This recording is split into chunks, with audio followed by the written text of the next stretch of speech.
Olá, vamos estudar hoje uma lição que tem esse título, Aperfeiçoando a Fé. E essa lição, ela tem por base uma história que é bastante conhecida no Antigo Testamento, a história de Gideão.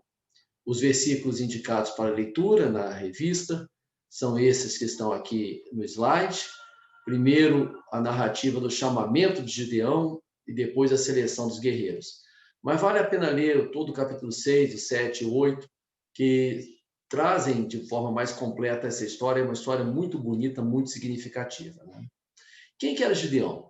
Nas palavras dele próprio, conforme narrado na Bíblia, ele era o menor, quer dizer, não era o mais importante, de uma pequena e pobre família da tribo de Manassés. Mas ainda assim, depois de chamado por Deus e de liderar o povo, ele se tornou um juiz de Israel. Os juízes, eles tinham muito poder. Eles eram, ao mesmo tempo, chefes militares, líderes políticos e líderes religiosos. 40 anos antes de Gideão, quem tinha sido juíza foi Débora, que foi a única mulher a exercer esse cargo e o fez com muita sabedoria, com muita unção. Ficou muito famosa a liderança exercida por Débora sobre aquele povo. E os juízes, então, eles eram líderes que foram sendo constituídos por Deus entre a conquista da terra prometida, com Josué, e até que fosse ungido o primeiro rei de Israel, que era Saul. Eles não tinham, como os reis, um poder absoluto, mas eles tinham uma influência muito grande sobre o povo. Então, Gideão, ele veio a ocupar esse cargo que era de grande importância. E como que estava Israel então? Bom, passados 40 anos do período que Débora, com muita sabedoria, julgou aquele povo, eles estavam sofrendo ataques e saques pelo povo de Midian, os midianitas. Então, eles estavam sendo fortemente assolados por esse povo, que era adversário deles, e estavam também muito envolvidos na idolatria ao falso deus Baal, que durante muito tempo foi adorado por vários povos daquela região e que, infelizmente, os próprios israelitas, em muitos momentos, também se envolveram na idolatria. É famosa a passagem de Elias na sua disputa com os profetas de Baal, por exemplo, não é verdade? E na própria família de Gideão, a idolatria tinha entrado. O pai dele mantinha um altar de adoração a esse ídolo, a Baal. E Gideão, como que ele estava? No momento que foi chamado por Deus, ele estava se sentindo muito desanimado, muito sem força, muito sem fé. Ele, inclusive, questiona Deus de forma corajosa, né? Por que que aquilo estava acontecendo com o povo dele? Se o Senhor é conosco, por que nos sobreveio tudo isso? E o que é feito de todas as suas maravilhas que nossos pais nos contaram, dizendo, não nos fez o Senhor subir do Egito? Então, ele estava ali numa situação que muitos de nós podemos estar em vários momentos da nossa vida. Uma situação onde as coisas parecem que estão tão ruins que não tem uma saída. E muitas vezes podemos julgar que as maravilhas que Deus fez no passado, ele não faz mais, como se Deus mudasse, ou como se o amor dele por nós diminuísse. Mas, evidentemente, essa é uma leitura errada da situação. Muitas vezes passamos por provações, por problemas, sabemos como o mundo tem as dificuldades, mas isso de forma alguma quer dizer que Deus tenha abandonado o seu povo ou nos abandonado individualmente. E foi isso que Gideão acabou descobrindo na sequência. E como que Deus viu Gideão? Ele se via, então, como alguém, Gideão via a si mesmo como alguém pobre, insignificante, sem valor, desanimado, sem vigor para lutar. Deus vê de forma diferente a Gideão. Ele o vê como alguém que tinha condição de liderar o povo contra seus inimigos e de combater a idolatria a Baal. Então Deus viu Gideão não pelo momento em que ele estava, mas por aquilo que ele poderia vir a ser. Porque momentos ruins todas as pessoas podem passar, mas a nossa essência é divina. Nós somos feitos à imagem e semelhança de Deus. E por isso temos um potencial incrível para superar os problemas se nós estivermos ligados ao Pai Criador. Alguém me contou uma vez, eu vi numa pregação, eu acho, uma história que um pastor pegou uma nota alta, vamos supor, de R$ 100, e mostrou para a congregação assim: se eu der isso para vocês, vocês querem essa nota? Quem gostaria de ganhar essa nota? Levanta a mão e todos levantaram a mão. Em seguida, ele amassou aquela nota, pisou bastante nela, então ela estava ali feia, né? Estava pisada, suja, amassada, e ele perguntou novamente: e agora? Se eu der essa nota nessas condições, vocês ainda querem? Quem quer, levanta a mão, e todos levantaram. E ele falou: ora, da mesma forma que a nota, ela não perde seu valor intrínseco se ela estiver amassada, cada um de nós, por mais que estejamos machucados, doloridos, amassados, nós temos nosso valor intrínseco, que é a porção divina em nós. Nós somos feitos à imagem e semelhança de Deus e podemos ser por ele resgatados. E foi isso o que aconteceu então com Gideão, porque Deus vê a gente não pelos nossos problemas e defeitos, mas sim por aquilo que nós temos de potencial.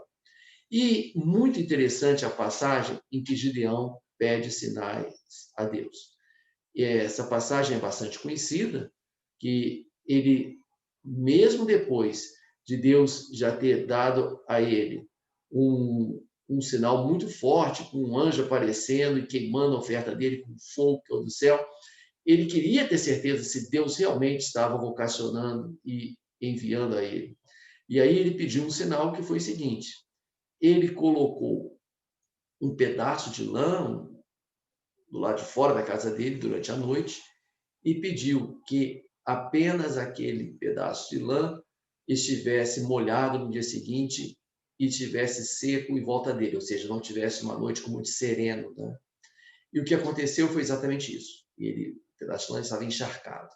Em seguida, ele pediu a Deus desculpas, falou que não queria ser impertinente, mas queria um outro sinal, que acontecesse o oposto, que tudo molhasse menos o pedaço de lã, e o pedaço de lã ficou seco. Então, essa história nos mostra que a gente pedir a Deus uma confirmação daquilo que a gente acha que é para fazer, não tem nada demais. Deus não cirou, não fala que Deus cirou, que Deus falou: então, Gideão, fica para lá, você não está confiando. Não. Porque muitas vezes nós nos deixamos levar pelas nossas emoções, pelos nossos desejos, os nossos próprios pensamentos, e achamos que Deus é quem está falando. Então, nada demais no que ele fez, ele agiu de forma correta, se certificando que Deus realmente o estava enviando. Muito interessante também a prova que Gideão fez para selecionar os melhores guerreiros. Quando ele começa a alistar um exército para lutar contra os midianitas, diz na Bíblia que mais de 30.000 pessoas se alistaram. Havia mais de 30.000 homens guerreiros ali com ele. E Deus falou a Gideão o seguinte: olha, se você levar um exército tão numeroso, vão achar que vocês ganharam pela sua própria força. Eu quero um exército pequeno, para que vejam que eu, Deus, foi quem abençoou e concedeu a vitória ao povo de Israel. E aí ele fala, então, olha, chamou esse exército e disse, Gideão diz a eles: quem estiver com medo, quem estiver inseguro, quem se sentir fraco, pode ir embora. E aí um grande número de pessoas foi embora, 20.000, se me falha a memória. Mas ainda assim havia muita gente. E Deus manda que ele faça um teste prático para selecionar. Ele foi um antepassado dos selecionadores das empresas de hoje, né? Fez uma dinâmica de seleção, vamos dizer assim. Esse teste, ele consistiu no seguinte: deixou que eles fossem beber água em um rio, e aí, reparem nessa foto que alguns se abaixam e outros ficam de cócoras e bebem levando água até a boca. Os que se abaixam, eles revelaram que imprudência, porque nessa posição que eles estavam, eles seriam facilmente abatidos por um inimigo que viesse por trás deles.